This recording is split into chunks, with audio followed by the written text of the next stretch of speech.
Une fille nommée Alice en avait assez de marcher toute la journée sans rien faire. La chaleur la rendait somnolente. Soudain, elle remarqua le lapin blanc, qui était pressé quelque part. Il semblait étrange à la fille qu'il se parle à lui-même et qu'il continue de regarder sa montre. Brûlant de curiosité, Alice se précipita sur le lapin et sans hésitation sauta derrière lui dans le trou. À l'intérieur se trouvait un puits profond dont les murs étaient tapissés de bibliothèques. Alice est tombée très lentement et a réussi à tout voir correctement. Une fois au fond du puits, la jeune fille remarqua une table en verre à 3 pieds. Il y avait une petite clé dorée et une sorte de bouteille.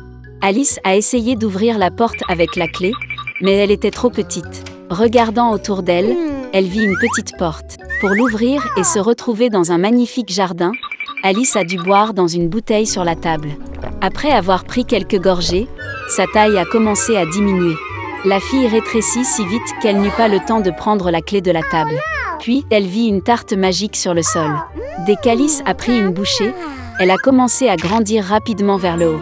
La fille a tellement grandi qu'elle ne pouvait plus franchir la porte chérie. Alice se mit à pleurer tellement que bientôt une énorme flaque d'eau se forma près d'elle.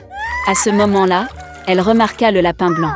La fille l'a appelé, mais il était pressé et, effrayé, a laissé tomber ses gants et son éventail. Alice les ramassa et vit comment elle commençait à rétrécir. La raison était un fan magique. Alice est tombée dans une mare de ses propres larmes. Lorsqu'elle a été jetée à terre, la fille a de nouveau remarqué le lapin. Il a confondu Alice avec sa femme de chambre et a ordonné de rentrer immédiatement à la maison pour de nouveaux gants et un ventilateur. La fille a couru pour exécuter l'ordre. Chez le lapin, elle n'a pas pu résister à la curiosité et a bu du liquide dans une bouteille.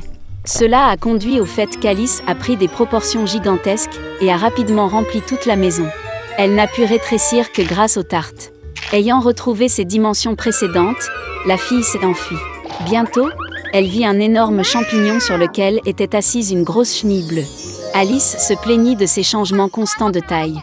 La chenille a conseillé à la fille de manger un morceau de champignon. Alice a mangé une petite bouchée et est finalement revenue à sa taille normale. Et elle a continué. Soudain, Alice a vu une maison. En rentrant, la jeune fille se retrouva dans la cuisine, dans laquelle elle vit la duchesse avec un bébé qui pleurait dans ses bras.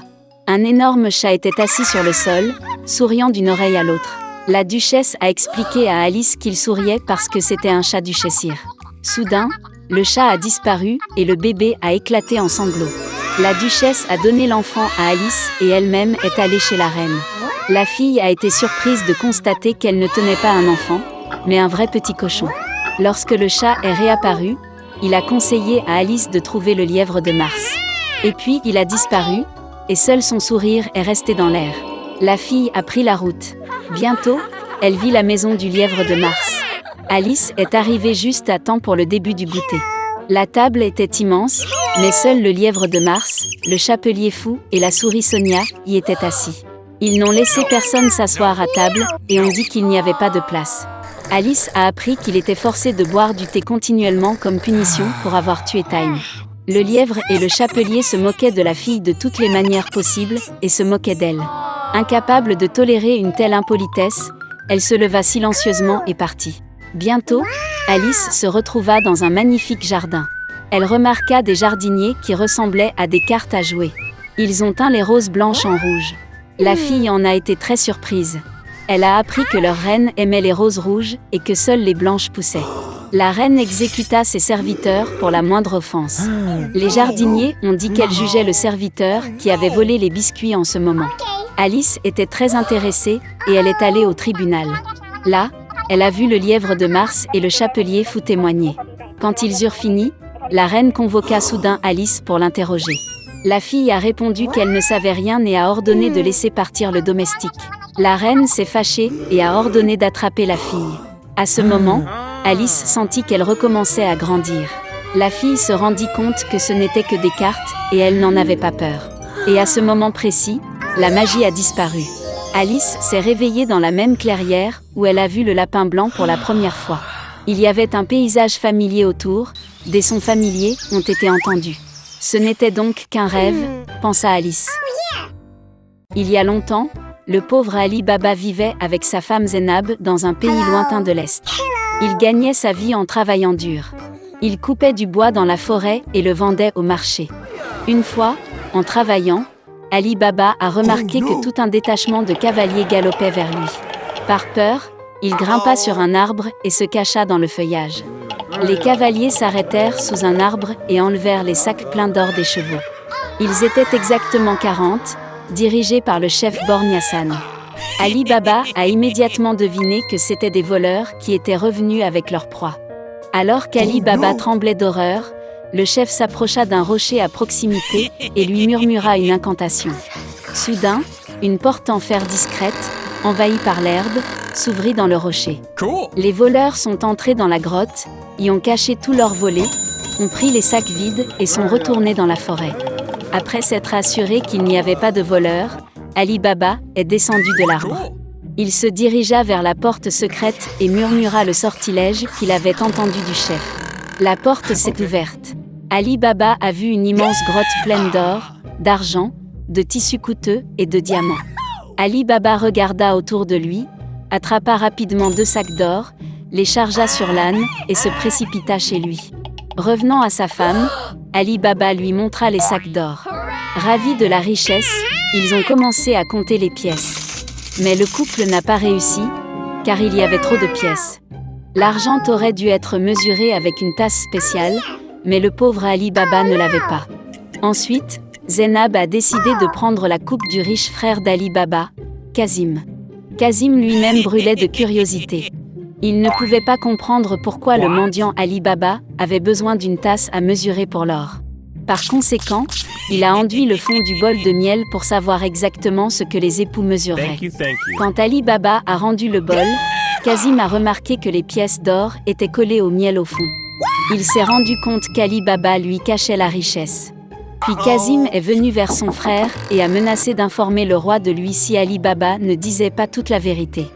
Ali Baba, effrayé, a parlé à Kazim des voleurs, de la grotte et même du sortilège qui ouvre la porte secrète. Le matin, Kazim prit Dizane et se dirigea vers la grotte. Après avoir jeté un sort, il entra. La richesse incalculable de la cache tourna la tête de Kazim. Il a longtemps dansé parmi l'or et les pierres précieuses, bourrant ses sacs de pièces de monnaie. Soudain, le bruit des sabots se fit entendre à l'extérieur de la porte. Les voleurs sont revenus. Kazim a essayé de se cacher derrière des sacs d'or, mais les voleurs l'ont trouvé, ligoté et kidnappé. Le chef Borgne s'est immédiatement rendu compte que Kazim n'était pas le seul à connaître la cache dans la grotte. Puis le voleur se rendit dans la ville et apprit qu'un certain Ali Baba était auparavant un homme pauvre et qu'il devenait soudainement riche. Ataman a suivi Ali Baba chez lui et a marqué sa porte d'une croix noire pour venir la nuit et se venger. Le soir, la femme d'Ali Baba est sortie dans le jardin pour abreuver les ânes. Elle a vu la croix et s'est immédiatement rendue compte que ce signe n'était pas bon. Puis, elle a peint les mêmes croix sur toutes les maisons voisines. La nuit, les voleurs sont revenus et ont vu que toutes les portes étaient marquées d'une croix noire. Ils n'ont pas pu trouver la maison d'Ali Baba. Leur plan a échoué. Le lendemain, le chef accrocha 40 grosses cruches aux ânes, y cacha les voleurs et partit pour la ville. Au bazar, il a fait semblant de vendre du beurre, et il a lui-même retrouvé Ali Baba. Quand la nuit tomba, le chef frappa la maison d'Ali Baba. Le voleur a demandé à passer la nuit, et a offert en retour de présenter 40 grandes cruches d'huile. Et Ali Baba était d'accord. Il reçut cordialement le chef, et permit même de conduire les ânes dans la cour. En préparant le dîner pour un invité, la femme d'Ali Baba a remarqué qu'il venait de manquer de beurre. Puis, elle est sortie dans la cour chercher l'huile que leur invité avait apportée. Mais soudain, dans les cruches, il y eut un bruissement et un chuchotement de voleurs. Puis, Zainab a couru à la cuisine, a attrapé une tasse d'eau bouillante et l'a versée sur l'un des voleurs. Il a eu peur, a crié, a sauté de la cruche et a couru vers les montagnes. Tout le détachement se précipita sur lui avec effroi. Se rendant compte que lui aussi serait bientôt découvert, le chef a couru hors de la maison et a disparu sans laisser de traces. Et Ali Baba et sa femme ont vécu heureux pour toujours. Et les voleurs ne sont jamais revenus.